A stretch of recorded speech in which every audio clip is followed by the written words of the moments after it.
आमा जति समय हिजो मेरो जिन्दगी बनाउनलाई खर्चिनु भयो त्यति नै समय लगाए बाँकी तिम्रो जिन्दगी सुन्दर अनि सुखी बनाउनु मन छ।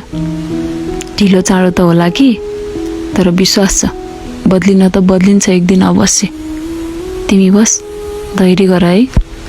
मान्छे ठुलो हुन समय लागे जस्तै म सफल हुन पनि समय लाग्ला जस्तो छ हेर न। तर तिमी नहात्तिनु है। जिन्दगीमा मेरा रहरहरू छुटोस् बरु केही छैन तर दुःख सुखमा परिणत नहुन्जेलसम्म मेहनत गरिराख्नेछु। बस तिम्रो लागि उद्देश्य यति मात्र लिनु छ आमा कि पीडा लुकाउँदा लुकाउँदै हाँस्न बिर्सेको त्यो तिम्रो पेनफुल जिन्दगीलाई म ब्युटिफुल बनाउन सकौँ। वर्षौँदेखि मनमा लुकेका तिम्रो ती अपूर्ण चाहनालाई म पुरा गर्न सकौँ। आमा तिमीलाई संसारभरिको खुसी मिलोस् अनि तिमीलाई खुसी बनाउने अवसर मलाई बस